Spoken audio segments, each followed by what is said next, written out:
Bonjour à tous, c'est encore Roger pour une autre vidéo de review d'un DVD de catch. Donc là, cette fois-ci, c'est un coffret de DVD. Donc c'est Ric Flair and the Four Horsemen. Déjà, j'aime pas forcément le titre puisque ça laisse penser qu'on met plus en avant Ric Flair, alors que non, c'est réellement un DVD sur les Four Horsemen. Quasiment que voilà.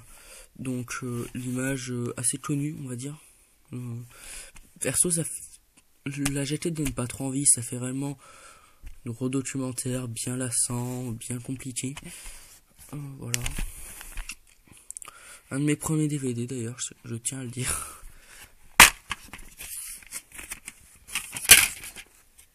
Alors attendez.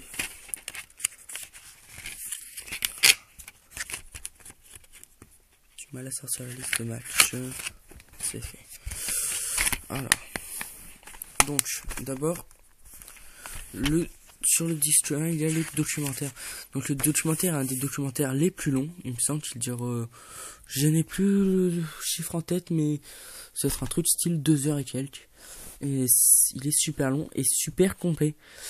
Un peu répétitif, on va dire que vraiment ils le disent une bonne trentaine de fois, que les Four Horsemen, ce qu'ils montrent à la télé, leur style de j'ai du pognon, je fais ce que j'en veux, je suis au top, je suis le meilleur, venez pas vous frotter à nous sinon vous allez crever, et je suis comme ça réellement dans la vraie vie, ils le répètent tout le long du documentaire. Sinon à part ça, vraiment un très très très bon documentaire. Il parle de pas mal de choses, de la formation, des problèmes un peu au début avec Holly Anderson, puis après quand ça allait pas bien, quand il y a eu un peu un no-name là qui est venu, enfin pas mal, un peu la feud avec la NWO, l'héritage que ça a fait. Enfin perso franchement j'ai bien aimé le documentaire. Il est compliqué, il faut le regarder plusieurs fois, même peut-être prendre des notes. Mais vraiment sympa, mais faut aimer après. Faut vouloir s'intéresser au old school. Si vous êtes un fan de la WWE 2010 et que vous arrivez pas à rester 10 minutes devant un match des années 90, ce DVD n'est pas pour vous. Mais si vous vous intéressez à l'histoire du catch, vous voulez en savoir plus, c'est vraiment un documentaire à voir. Il apprend énormément de trucs. Et c'est très sympa. Ensuite, niveau match. Donc, très très bon documentaire. Pour moi, un des meilleurs documentaires de la WWE. Niveau match, Arn Anderson, Holly Anderson et Ric Flair contre Pez Whatley, The Italian Stallion et Rochi King. Alors, match court, vraiment pas forcément très intéressant, juste on voit un peu la méthode de travail des Four Horsemen, c'est-à-dire s'en attaquer à un membre et pas le lâcher. Voilà.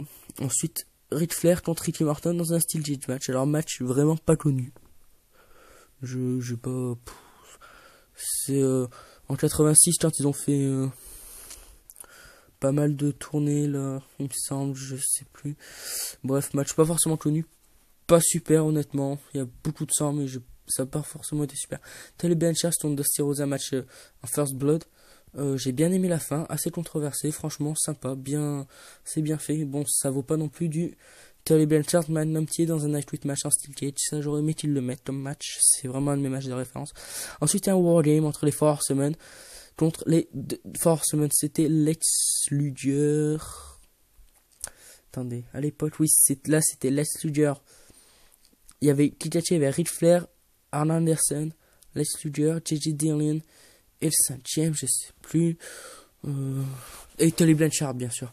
Contre Dusty Rhodes, Dr. Dusty Williams, Lex Luger, Nikita Koloff et Paul Ellering. Donc là, que des noms, à part Paul Ellering, que je ne connais pas forcément. Mais sinon, des gros noms, hein, Dusty Rhodes, Dr. Dusty Williams. Donc, ah ouais, non, les studios, il est dans l'autre. Ben, je pense que c'était avec Holly Anderson, ouais. Ouais, ça doit être avec Holly Anderson. Donc, je suis désolé là de ne pas savoir. Bref, un Wargame sympa, mais un peu en dessous du niveau des gros Wargames qu'on peut voir, mais c'est toujours sympa. Ensuite, Arn Anderson et Tully Blanchard contre Sting et Nikita Koloff. Là, ce match dure une vingtaine de minutes, on ne les voit pas passer. On arrive à la fin, on se dit, mais merde, c'est déjà fini. Et c'est juste du très bon catch, du beau catch technique. Sûrement le meilleur match du coffret. Ensuite, c'est Arn Anderson et Tully Blanchard contre Barry Windham et Lex Luger. Là aussi, un bon tag match, ça fait plaisir. C'est très sympa. Ensuite, Arn Anderson et Ric Flair. C'est le clash. Il y aurait pu avoir vraiment un meilleur match entre ces deux-là. Comme ils disent dans le documentaire, c'était fait un peu du jour au lendemain, c'est dommage. Ils ont un peu gâché le potentiel du match, on va dire. Mais ça reste un match sympa à voir. Ensuite, tout ça, les bonus, c'est pas très intéressant, hein, c'est des promos. Si j'avais bien aimé Flair se lâche sur Bischoff et Les Four Horsemen Virsting, c'était vraiment sympa. Il y a aussi des trucs assez connus quand même. Hein. Voilà. Donc sur l'ensemble, un coffret avec un très très bon documentaire et quelques matchs sympas, mais beaucoup old school et il aurait pu avoir des meilleurs matchs. Donc on va dire que ce coffret il conviendra aux fans de catch qui veulent s'intéresser au catch, qui veulent s'intéresser à l'histoire du catch, plus en comprendre, ou alors aux fans du old school vraiment. Voilà. Le documentaire est à voir, je pense. Donc je pense que un peu comme à l'image de Mister Perfect, à acheter si vous savez ce que vous allez acheter quoi. Si vous savez pas forcément, si vous connaissez pas forcément le catch sur le show, regardez un ou deux matchs sur YouTube pour vous avoir une idée. Je sais sinon vous risquez d'être déçu. Ça n'a rien à voir avec ce qui est proposé aujourd'hui, mais c'est pas forcément plus mauvais. Donc voilà. Donc une review aussi assez courte là d'un double DVD. Personnellement je le conseille, j'ai bien aimé, mais comme j'ai dit ça dépendra des goûts de chacun. Voilà, donc laissez-moi un commentaire si vous avez un avis ou quoi que ce soit et aimez cette vidéo. Merci bien et au revoir aux fans de catch.